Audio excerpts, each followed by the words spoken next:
What's up, you guys? Welcome back to the channel. So fucking stoked for today. I have a great episode for you guys. But before we get started, I just want to take a moment and make a quick shout out to everybody, all my peeps that liked and subbed my channel. I appreciate you guys. That's what's up. So now with that out of the way, let's do this. Jumping right in here, the first thing we're going to learn is the dribble. The dribble can be done a couple different ways. I'm going to show you both. And I am also going to show you an effect that uses the dribble and another thing called a key card. So those are the only two things you're going to need to know during this effect. You can produce this effect to family and friends. Super cool one, guys. It really it shocks people. It's really awesome. It's a head scratcher for sure. So let's get into it. The first dribble I'm going to show you guys is a simple dribble, and it starts out in dealer's grip. You're going to want to start in dealer's grip, and you're going to want to come over with your right hand and place your middle finger on the top right corner of the deck and your thumb right on the corner of the bottom of the deck. You're going to want those two pressure points right there. You're going to want to be able to hold the deck just like this. Once you have the deck squared up just like this, you're going to come over with your index finger and you're going to lightly push down on the top of the deck to create a pressure to make the cards spring off of your middle and thumb. And you want those cards to spring at the same time, guys. So again, we start in dealer's grip.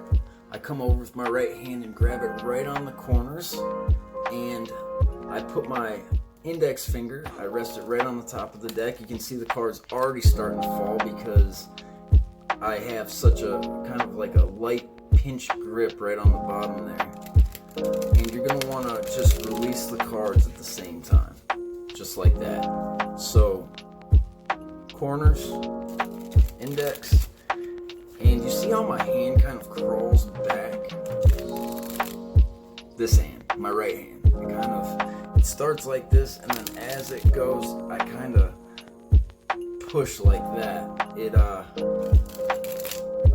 It helps the cards. When you get to the last cards, it's really easy to put too much pressure on it. So you're going to want to figure out a way to be able to drop those cards without either clumping them up or without springing them too hard.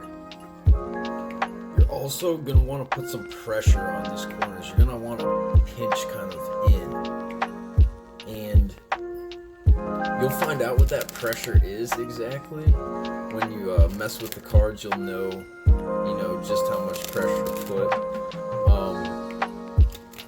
But I am pinching fairly hard right there with my thumb and my middle finger.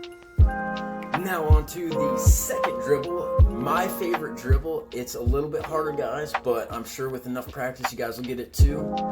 Again, starting with the deck in dealer's grip, you're going to come over with your right hand, but instead of using these 3 fingers this time, you're going to be using these 4 fingers. And we're going to grab the deck almost in the same way, only on the upper right hand corner, we're going to be using our ring finger. So we're going to put pressure on that, and then we're going to use the middle finger right next to the ring finger as support. And then the thumb is in the same spot on the bottom left hand corner. And your index finger is just going to rest right here on the side, and I'm going to show you why in a second. The right hand is going to come over and grip the deck with the ring finger right on this corner, guys. It's gonna go literally right on the corner, and the thumb is gonna rest right on that back corner as well. It's gonna be right there, right in the middle of the corner. And so basically the pressure points are gonna go from your ring finger and your thumb, and your index finger is gonna stay here while it kind of comes back.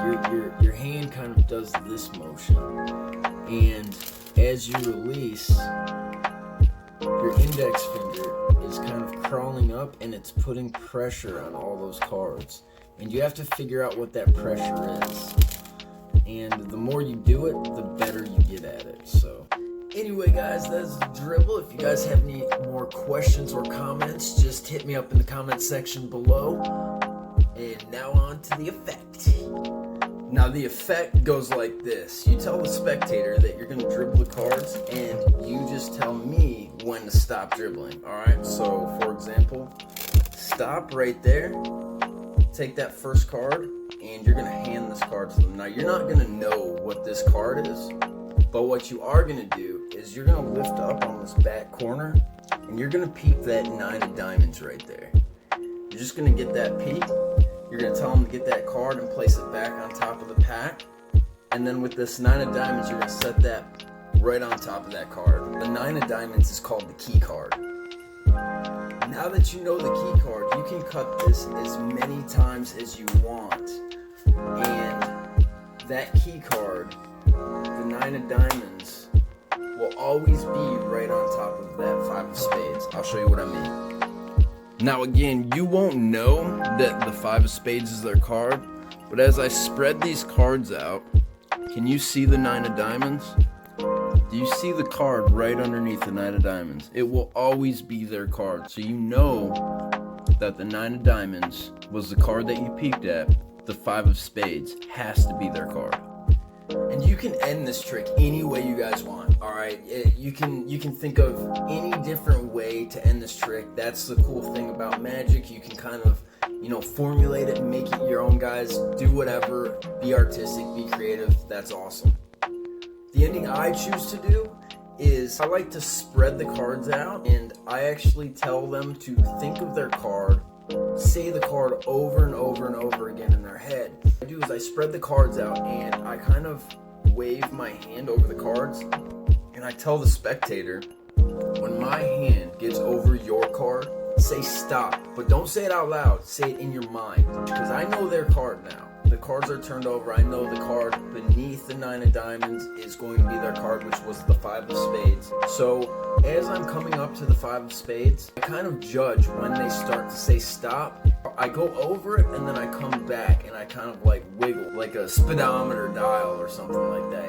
I kind of play with their mind a little bit, because the more you can get the spectator to believe that you're actually reading their mind, the more you pull them in, you break down that fourth wall, and you actually pull them into this reality that you've created, which is magic. So that's the cool part about this trick, guys. So show your friends, and I want to see some comments down below. You guys trying this trick out. It's a really good trick, guys. So I'll see you guys next time. If you guys like this content and you want to see more, leave some comments in the comment section below. Don't forget to like and subscribe my channel, guys, and we'll see you guys on the flip side. Peace out.